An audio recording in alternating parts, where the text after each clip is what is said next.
인디안 프레지던트 시직 런던에 버리고 고가라고는 BTR जानायनि उनाव गासैबो बर'नि सेंग्रा सिख्ला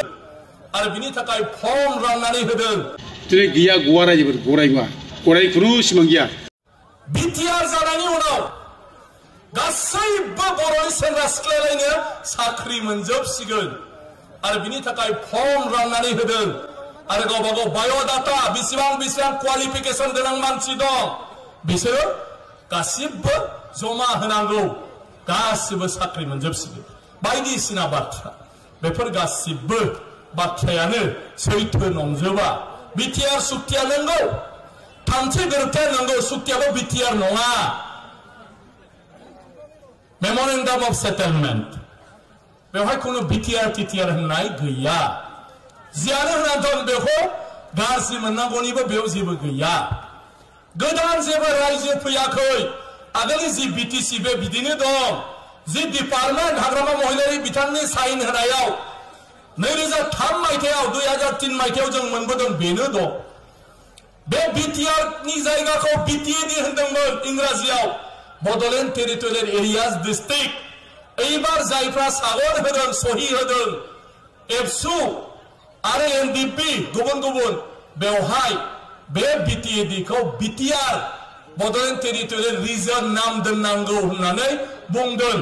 आरो बेखायनो बेजोंनो जुदि नोंसोर खुसि जायोब्ला होमब्लालाय आरो माथो दं होननानै BTAD होननानै जाय एलेखाखौ मोनथियो बेखौ BTR होननाय जादों मोजांसिन जानो नागिरनाय बर'फा उपेन्द्र ब्रह्मजों जोङो होनलांदोंमोन आलादा बड'लेण्ड जोंसो जों गेरेमसा हारि दानो हागोन खिन्थु मा जाखो जोंनिया आलादा बड'लेण्ड रायजो बिग्रा मानसिफ्रा नैबे BTC खौ नांला होननानै आलादा रायजो बिबाय आन्दलन खालामबाय दाना BTR सुक्ति खालामनानै लाबोबाय बे BTR सुक्तिया जेबो गैया रायजो जों बेखौ अपेन दिनै बुंनो हायो आरो जों बुंगासिनो दङ जों अमर सिं बिथां जों ओमफ्राय गोबां मानसिफ्रानो बुंगासिनो दं बे BTR सुक्तियाव जेबो गैया बे BTR सुक्तिया जोंनि माने BTC मोनखानाय गोहो बे BTCजोंसो जों डेभेलप जाबायमोन BTCजोंसो एफानै जों जौगाबायमोन बे BTCजोंसो जोङो माने जोंनि अबस्था साबसिन जाबायमोन साबना जाबायमोन बेखौ हारसाफ्रा सिन्था खालामनानै हिंसा जानानै बेखौ बोरै फोजोबनो बेखौ बोरै धंस खालामनो दा नै बेखौ फुस्लायनानै खायदा खालामनानै जोङो नै बे BTR सुक्तियाव खालामना रायजोबो आरो जायफ्रा BTR सुक्तियाव खालामनानै लाबोदों जायफ्रा BTRनि जायफ्रा गोहोआव फैदों बे गोहोआव फैग्रा मानसिफ्रा नोंसोर नाय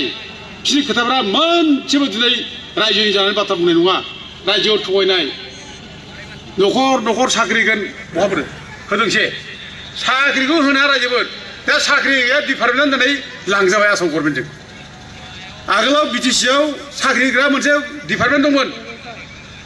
CSB दंमोन सेन्ट्रेल सेलेक्सन बर्ड दा बे दिनै BTCआ लांजाबाय साख्रि गदसेबो सासेबो होनाय दा दिनै मोनफा मोनफा दिनै BTCनिफ्राय थांगासिनो दं पावारा माने जोंनि BTCआ जे बर'फोरखौ डेभेलप खालामनो हाबायमोन बर'फ्रा BTC डेभेलप जाबायमोन बेखौ दिनै माने सेस खालामफिननो थाखाय नैबे BTR सुक्तिखौ खालामनाय जादों रायजोफोर दा दिनै रायजोफ्रा मिथिया नङा मिथिबाय गासिबो नुजोब्बाय बे BTRजों जेबो जाला आरो बे BTRआ जोंखौ फोजोबसिगोन बे BTR गेजेरजों जोंनाव दिनै जाथियावबो गावस्रा गावस्रि जाबाय सुबिदा सुबिदानि थाखाय गावजों गाव नांलाय खमलाय जाबाय पावारनि थाखाय नांलाय खमलाय जाबाय दा बे हिसाबै जोङो दिनै गावजों गाव नांलाय खमलाय जानानै जोबस्राय जों जोबस्रांनाय लामाजों थांगासिनो जों दिनै आलादा बड'लेण्ड रायजोआव फैफिननानै जुदि जोङो गाबथारलायफिनाब्ला जयै जोंनि अरिजिनेल दाबियाव जों फैफिनाब्ला जा उफाय गैया रायजोबो दा जों बेयाव फैफिननांगौ दा अरिजिनेल दाबि जोंनि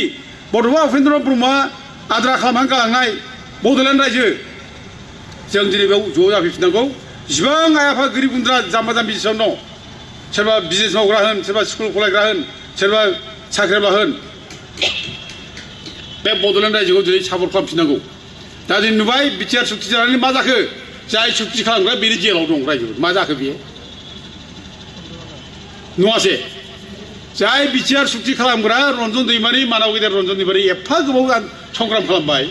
लानानै थांबाय बेखौ BTR सुक्ति खालामबाय दा जेलावनो दं मा जाखो बेलाय दिनै बेजोंनो इसिबां माने NDP मानसिफोर दङ जायफ्रा गिलु बालु हाथियार लानानै गाबथाबोदों बर' जाथिखौ जायफ्रा माने निरापत्ता होबोदों दा दिनै बिसोर जुदि अस्त्र लानानै होबथायामोनब्ला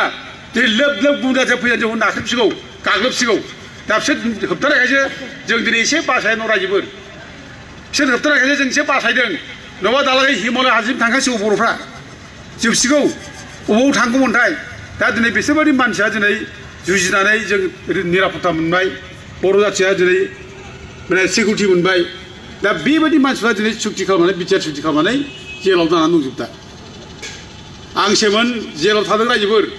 बे बर' जाथिनि खोथा बुंबाय थानायखाय नांलायबाय थानायखाय बे बिटिआरनि मालिकफ्रा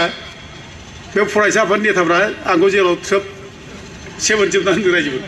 जानुवारि मासनि 7 तारिखनिफ्राय आङो एप्रिल मासनि 8 तारिखसिम आं 3 मास दंमोन बेयाव क'क्राझार जेलाव बेयाव लोगो मोनजोबदों एनडिपिनि सेंग्राफोर ओरैबायदि आलाय सिलाय दङ जेल सिङाव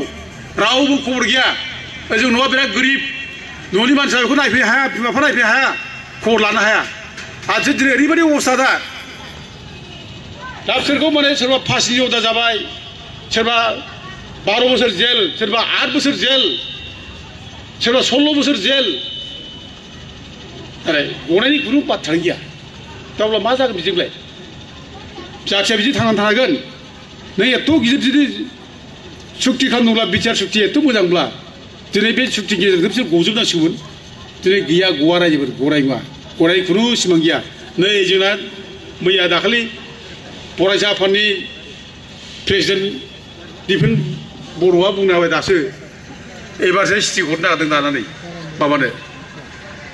प्रेसिडेन्ट इन्डियान प्रेसिडेन्टनो स्टिक रन्जन इबारिखौ हगारनांगौनो ओमफ्राय एनडि मानसिखौ हगारनांगौ आरो दासो नों स्टिक हरनानै मा जानो नोंनि बे स्टिक गांसेजोंखि सोरबा हगारगोन गगोन नामा नों दिनै जेबो खालामाखिसै सुक्तियावबो नेनानै लाबोनाखिसै नोङो आरो नै बोसोरथाम जाबाय जेबोआनो गैया दा गथिखे जेबो जाया रायजोफोर दा जोङो थाङै थुङै जोङो सेपारेट स्टेट बड'लेण्ड जों बेयाव बिफिननांगौ बड'लेण्डआव फैफिननांगौ गासैबो ज' जाफिननांगौ आरो दिनै आवाज होबाय दाखालि आं मोजां मोनदों एक्स एनडिपिनि जेसेबां कर्मिफोर दङ बिसोर बुजिबाय जे बे सुक्तिया थगायनायसो जोंखौ माने थगायनानै बर' जाथियाव फोरसा फोरसि खालामनाय बेखौ बुजिबाय बेखायनो दाखालि 27 तारिख बिटिआर सुक्तिखौ बिसोरो डिनाउन्स खालामबाय बिसोरो एकर्ड दे बिटिआरनि एकर्ड दे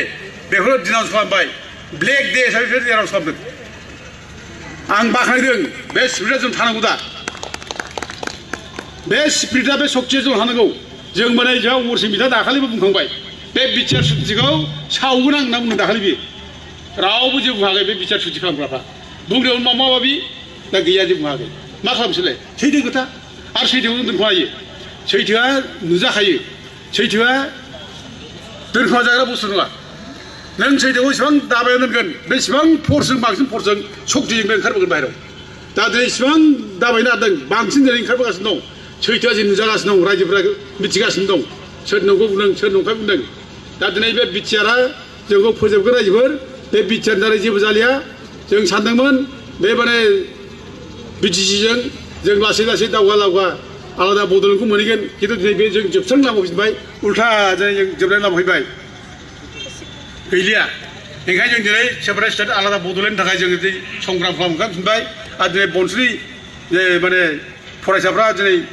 ज' जानानै जे आन्दलन खालामफिननो नागिरबाय आन्दलन खालामफिनबाय बेखौ आं बरायो